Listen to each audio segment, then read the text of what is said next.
Attention, alerte spoil. Cette vidéo va contenir du spoil concernant les œuvres suivantes qui vont apparaître ici. Si vous ne voulez pas être spoil, je vous invite vivement à regarder les œuvres suivantes et de revenir voir ma vidéo.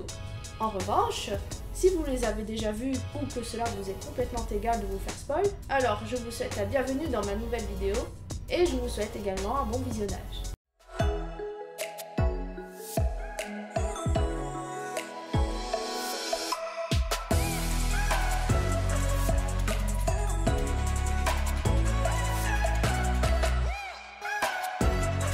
Hey! Salut tout le monde! Comment vous allez? Alors aujourd'hui est un jour assez spécial car aujourd'hui c'est la Saint-Valentin. Donc bonne fête de Saint-Valentin à tous. Alors que je vous rassure tout de suite, on ne va pas parler de la Saint-Valentin aujourd'hui et on va pas non plus faire un tutoriel de qu'est-ce qu'il faut offrir à son ou sa chérie ou peu importe. Aujourd'hui, le sujet de la vidéo va concerner la Japan Animation. Alors à l'occasion de la Saint-Valentin, j'avais vraiment eu l'idée de pouvoir vous faire partager des animés qui ont vraiment marqué mon adolescence. Alors en fait, pour vous expliquer, au moment où je me suis dit que très prochainement il y allait avoir la Saint-Valentin, cela m'a fait rappeler mon adolescence. La façon dont je l'ai vécu, bah ça a été un petit peu différent des autres personnes. Quand il y avait la Saint-Valentin, moi ce que je faisais c'est que je matais des animés. J'étais bien tranquillou au chaud devant ma télé à regarder mes séries préférées. Et c'était surtout de la Japan Animation. Donc on va dire que ça m'a plutôt bien fait remonter des souvenirs de jeunesse. Peut-être que vous l'avez pas vécu de cette manière, mais moi c'était mon cas. Bon évidemment les temps ont changé, mais les souvenirs que j'ai eu de mon adolescence par rapport à la Saint-Valentin, bah, c'était surtout les épisodes liés à la Saint-Valentin justement. Et donc pour cette grande occasion, j'avais vraiment envie de vous faire partager deux animés qui ont marqué mon adolescence. Alors pourquoi ces deux-là précisément? C'est tout simplement parce que l'une des thématiques phares de ces deux animés était la romance. D'accord? C'est ça le rapport avec la Saint-Valentin? Oui, tout à fait, oui, je vois pas où est le problème. Alors en réalité au début je voulais en parler de trois, mais par manque de temps et aussi bah, le troisième je voyais pas trop l'intérêt d'en parler, c'était que vraiment les deux dont je vais vous citer ont vraiment marqué mon enfance. On comprend tout à fait que pour vous ce soit complètement différent, mais on n'a pas forcément les mêmes vécus au niveau de la Japan Animation à tel moment. Alors, l'animé dont je voulais en parler, c'était Lovely Complex. Alors en gros le principe c'est qu'on va suivre le rapport qu'il y a entre deux personnages. Donc on a Atsushi Otani qui est beaucoup plus petit que les autres garçons d'une manière générale, et d'une autre fille qui s'appelle Risa Koizumi qui est beaucoup plus grande que les autres. Et pourquoi donc le titre de Lovely Complex? Eh bien c'est tout simplement parce que tous les deux éprouvent des complexes qui sont liés à leur taille. 1m56 pour Otani contre 1m70 pour Koizumi. Donc vous avez compris un petit peu l'idée. Mais pourquoi j'avais pas envie d'en parler aujourd'hui? Eh bien tout simplement parce que quand j'étais adolescent je kiffais vraiment cet animé. D'ailleurs je vous le recommande si vous aimez beaucoup le type shoujo. Je trouvais ça super génial. Il y a un super ton humoristique et des problématiques qui sont intéressantes posées dedans. Mais le problème c'est le type shoujo. À l'époque quand j'étais ado j'aimais beaucoup ça. Mais maintenant je suis incapable de m'en remettre dans un shoujo. Par moments je trouve que le shoujo, les thèmes proposés sont vraiment un petit peu gnangnan en fait. Je dis absolument pas que le shoujo c'est nul, c'est vraiment un type à part entière. Et je comprends tout à fait qu'on puisse aimer. Moi-même d'ailleurs j'avais beaucoup aimé. Mais le problème c'est qu'avec la maturité que j'ai pris, je suis très vite frustrée par le shoujo. Allez, sortez ensemble là! Purée, mais y a rien du tout là! Allez, vas-y, embrasse! Oh mais c'est pas vrai, non!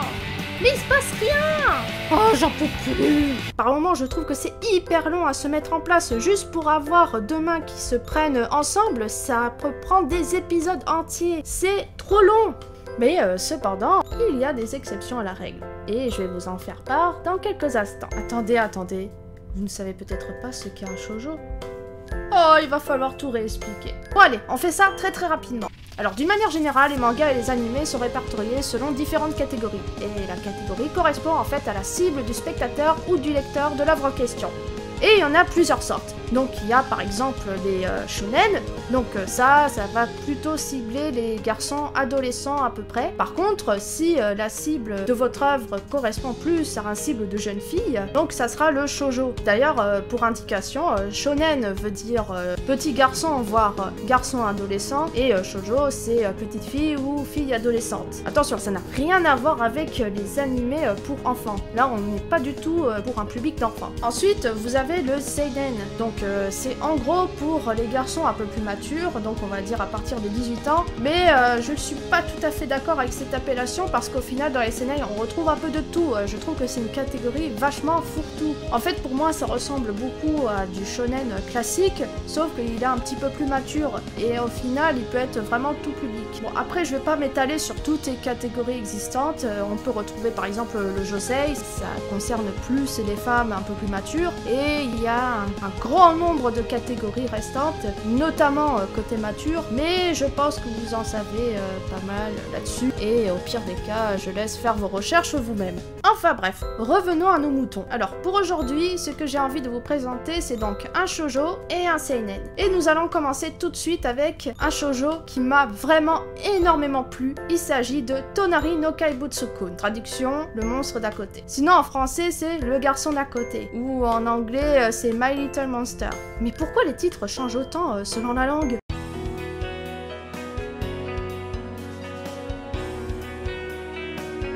Alors le premier épisode, c'est surtout une introduction des personnages et de l'histoire en lui-même. On commence tout d'abord avec Shizuku, Mizutani, fille très studieuse, très sérieuse, et que d'ailleurs, elle pense tellement à étudier qu'elle refuse d'avoir des relations humaines. Et c'est d'ailleurs son gros problème. Elle a vraiment du mal à concevoir l'idée d'avoir des relations sociales avec les autres personnes. Mais évidemment, toute cette idée va être bouleversée par un autre personnage dont elle va en faire la rencontre, qui est Haru Yoshida, qui semble tout droit sortir du 93 et qui a du mal avec le principe de la fenêtre. Bon bah écoute, chacun ses problèmes, hein. Bon, en réalité, lui aussi, il a des problèmes avec les relations sociales, mais on va y revenir plus tard. Alors comme je vous ai dit tout à l'heure, le titre c'est en gros le monstre ou le voisin d'à côté. Mais pourquoi? Parce qu'en fait de base, Haru devait être à côté de Shizuku à l'école, mais le problème c'est que ça fait un bon moment qu'il n'est plus retourné à l'école. Il est en quelque sorte déscolarisé. Mais il est arrivé qu'un jour, qu'une des professeurs de Shizuku lui demande de lui ramener des polycopiés à Haru. Alors très vite, lorsque Shizuku a ramené donc les devoirs à Haru, il la voit tout de suite comme une amie. Parce que pour lui, quand on ramène des devoirs à quelqu'un, ça veut dire qu'on est amis. Et c'est la première fois qu'on lui fait ça. Alors donc forcément, Haru a pris la décision d'en parler tranquillement, de façon très posée à Shizuku. Pardon. Tonaki, mets-toi à couvert! Les animaux, les enfants d'Ama! Partez, Quoi? Comment ça m'éloigner? Enfin, calme-toi, qu'est-ce qui se passe là? Ouh, là, écoute-moi vite! Il faut surtout pas passer la tâche à ta réputation! Nous allons faire tout le nécessaire! Nous devons faire quelque chose! Ok, on va se calmer tout de suite. Respirons, tout va Il faut bien. pas que cela empathie sur ta réputation, Tonaki! Attention, nous allons larguer! 3! Non. On se calme. Ah, ok. Bon, ok. On va se calmer, tranquillou. Bon, c'est... Mais tu as vu ce qu'il a dit? On peut pas tolérer ça en 2020! Bon, c'est vrai qu'à l'époque, quand j'avais regardé l'animé, je m'en souvenais, mais alors pas du tout de ce passage. Mais bon, je me dis, ça doit être juste un passage comme ça, perdu, ça doit sûrement aller après, ce n'est qu'un shoujo après tout. Bon, ok, j'abandonne. Je vous avais pas dit que dans le premier épisode, il se passait beaucoup de choses? Bon, on va revenir tranquillement dans le vif du sujet. Alors, Haru est donc déscolarisé, car tout simplement, il est expliqué qu'il avait du mal avec les autres, il faisait beaucoup trop peur, et il avait du mal avec l'image qui renvoyait de lui-même. Et en expliquant tout cela à Shizuku, notamment elle avait remarqué à quel point ses relations avec les autres étaient assez compliquées, voire qu'elle se rend compte à quel point Haru pouvait être naïf envers ce qu'il appelle ses amis, commence à ressentir de la compassion envers Haru, qui décide au final de... Non, pas ça! De le prendre dans ses bras. Ce que j'avais vraiment aimé dans cet animé, c'était le rythme qu'il y avait. Il est vraiment dynamique par rapport aux autres shoujo. Et d'ailleurs, on s'en aperçoit très rapidement dès le premier épisode. Il se passe énormément de choses. Comme par exemple, on voit à la fin de l'épisode un premier bisou. Ouais, un bisou, ouais! Bon, ok, le bisou était un petit peu forcé, mais bon, c'est déjà ça, hein. Oh, de toute façon, vous savez, un bisou, ça n'a rien de méchant, hein. Ah non, on va pas commencer à faire déjà du plagiat. Hein. Il est vrai qu'habituellement, dans les shoujo, les choses se passent de plus en plus lentement. Qu'habituellement, juste pour avoir un bisou, c'était le grand miracle. Hein. Et évidemment, on retrouve tout de même beaucoup d'éléments qui sont propres aux shoujo, comme de la bagarre, du sang, des lapins morts. Oh non, un lapin mort, je suis trop triste. Un poulet, des paroles bien crues. Si je peux me permettre, ça rentre pas tout à fait dans les codes du shoujo, ça. Ah oui, c'est vrai, c'est vrai.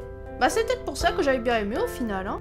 Par la suite, nous suivons l'évolution des deux personnages et tous les deux commencent à avoir de plus en plus d'interactions sociales et se rendent compte au final, commettent beaucoup d'erreurs envers les autres. Au début, on partait d'Haru qui faisait vraiment peur aux autres, mais on se rend compte que Shizuku, elle est pas forcément mieux. Elle est tellement associable à cause de ses études qu'elle ne se rend pas compte finalement de la portée de ses actions envers les autres. Et bien évidemment, la nouvelle relation qu'elle s'octroie avec Haru a permis de la faire évoluer socialement parlant. Au final, les thématiques abordées dans cet anime sont assez intéressantes. Quel est l'impact de nos gestes envers les autres? Comment une simple personne peut en changer une autre? L'importance de l'interaction sociale envers les autres, même si bien évidemment l'aspect romance reste bien présent, car il s'agit d'un shoujo, ne l'oublions pas. Je trouve que les sujets annexes sont vraiment intéressants. Par ailleurs, petite anecdote, au moment où j'avais regardé cet animé, je me suis pas mal identifiée à Shizuku, j'étais quasi similaire à elle. En effet, je travaillais énormément et le côté social m'intéressait peu, du coup je trouvais ça plutôt drôle. D'un côté, on peut voir qu'il y a de l'admiration envers ce genre de personne car elle est vachement travailleuse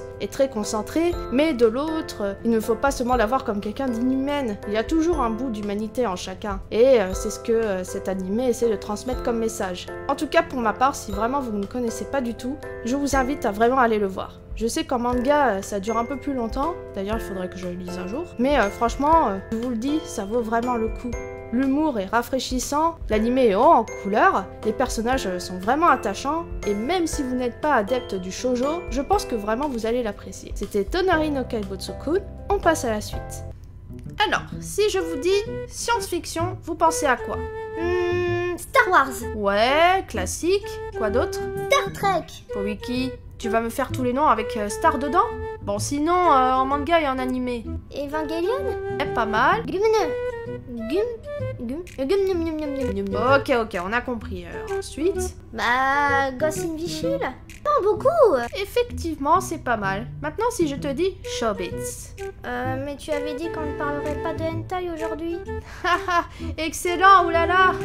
Non, ce n'est pas une mauvaise traduction française d'un titre en japonais, hein. Non. Chobits est donc bien un manga. Il y a eu une adaptation en Japan Animation. Et comme on peut en juger par cet opening, c'est bien un animé de science-fiction. J'ai un peu du mal à concevoir. Alors comme vous l'avez compris, maintenant nous allons passer à Chobits.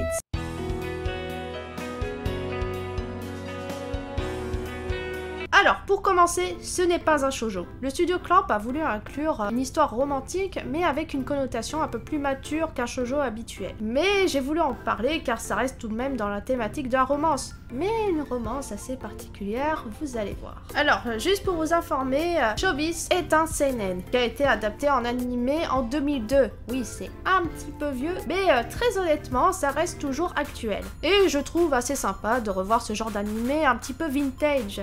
Alors, comme pour Tonari no Kaibutsu, je vais parler du premier épisode. Donc encore une fois, si vous voulez pas être spoil, allez le regarder. Alors tout commence avec Hideki Motosua, un bon petit campagnard avec le fameux chara-design basique du mec basique qui a été refusé dans une université de Tokyo et qui décide tout de même d'y aller en s'inscrivant dans une sorte de prépa afin d'accéder enfin à l'université à Tokyo. Puis il fit la découverte des Persocon et bizarrement il a très envie d'en avoir une. On se demande pourquoi, tiens. Bon, les Persocon, c'est en gros des robots humanoïdes, très principalement à l'apparence féminine, et qui servent à lire des mails, téléphoner, aller sur des sites internet. En fait, ce sont des smartphones sous forme d'humain, quoi. Il aurait juste attendu 10 ans et ça aurait été, quoi. Bon, évidemment, avec une telle apparence, on peut faire beaucoup de choses avec. Les Persocon sont également utilisés pour des tâches humaines, comme faire des tâches ménagères, être une assistante, ou encore...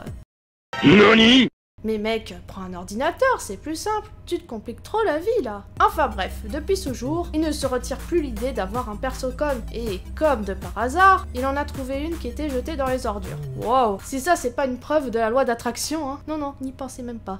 Non. Il va donc la ramener chez lui et tenter de la faire fonctionner. Et évidemment, il ne trouve pas l'interrupteur. Tiens, parlons-en de l'interrupteur. Sérieusement, en général, quand vous placez un interrupteur pour allumer, je ne sais pas... bon, un interrupteur pour allumer, on va dire, une poupée ou quelque chose qui ressemble à un humain. Vous le mettez dans un endroit pratique, je sais pas, derrière la nuque, sur le dos. Pourquoi là, précisément? Ça n'a aucun sens. La première fois que j'avais vu l'anime, j'étais très jeune, je devais avoir peut-être, je sais pas, 11 ans, quelque chose dans le genre. Et quand j'avais vu ça, ça m'a littéralement traumatisée. Et en fait, c'est complètement débile, mais ce simple détail m'a mis trop mal à l'aise. Mais après, évidemment, j'étais trop bien curieuse et j'avais envie de voir la suite. C'était d'ailleurs pour ça que l'anime m'avait beaucoup marqué en fait. Enfin bref, passons à la suite. Donc Shi se réveille, se met enfin en marche, et très vite on se rend compte qu'elle n'est pas si fonctionnelle que ça. Ça a été très vite à déception. Bon, évidemment, comme tout bon gentil monsieur dénué de bon sens, il la garde et essaie d'en apprendre plus sur le fonctionnement des persocones, et très vite on se rend compte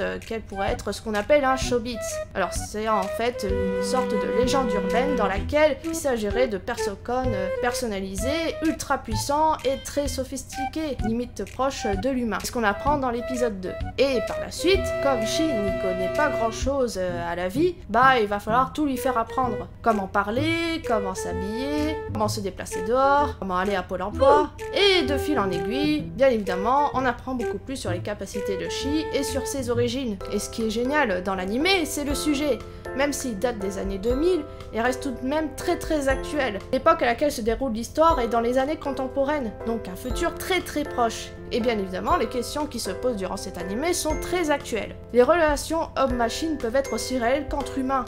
À quel point l'IA peut remplacer l'homme en son être. Bref, d'une manière générale, la place du robot dans la société actuelle. Sinon, l'humour dans Shobits, c'est très pantseux.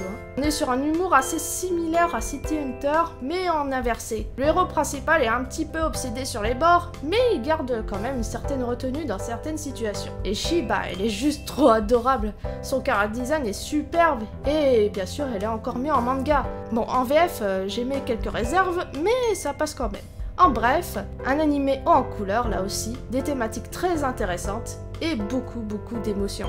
Je vous recommande vivement d'y jeter un coup d'œil. Ça m'a fait un sacré passement au cœur parce que toute ma nostalgie est remontée là. En tout cas, en ayant revu ces deux animés, j'avais l'impression d'être replongée des années en arrière et franchement, ça m'a fait un plus grand bien. Des fois, retourner un peu dans le passé, dans des choses vraiment agréables, ça peut vous procurer un plus grand bien. Et je pense que pour certains d'entre vous, ça doit faire la même chose. Surtout que l'impact des œuvres japonaises a été très fort pour moi. Grâce à ça, j'illustre beaucoup et ça a beaucoup affecté mon mental en même temps. Et très honnêtement, je pense qu'on est beaucoup à être dans ce cas. Merci à toi d'avoir regardé cette vidéo, en particulier celle-ci, car j'ai eu beaucoup de plaisir à la faire. Le thème de la Japan Animation me touche énormément, et justement je voulais avoir votre avis là-dessus. Étant donné que c'est la première fois que je fais une critique de manga, j'aimerais avoir votre avis sur le format que je viens de faire. Est-ce que les alertes spoil ont été suffisantes? Est-ce que j'ai trop révélé ou pas assez? Surtout, n'hésite pas à le mettre en commentaire et de dire ce que tu en penses. Ça m'aiderait énormément car ce format m'intéresse beaucoup et je vais sûrement en refaire les prochaines fois. Sur ce, je vais vous laisser là. Passez une très bonne journée ou une très bonne soirée. Des bisous et on se dit à bientôt pour une prochaine vidéo. Bye bye! Si vous appréciez mes contenus et que vous souhaitez me soutenir financièrement, je vous donne rendez-vous sur mon Utip. Sur ce site, vous avez la possibilité de faire des dons, mais vous pouvez très bien en faire sans déverser le moindre sou. Le principe, c'est que vous regardez des publicités et je vais recevoir en échange quelques centimes. Le lien se trouve dans la description et bien évidemment, je vous remercie grandement en avance pour le soutien que vous apportez. Merci à toi d'avoir regardé cette vidéo. Si elle t'a plu, n'hésite pas à la liker. Tu peux t'abonner à ma chaîne afin de connaître les prochaines sorties de vidéos. Tu peux également me suivre sur les réseaux sociaux tels qu'Instagram et Twitter. Sur ce, je vous laisse et je vous dis à la prochaine.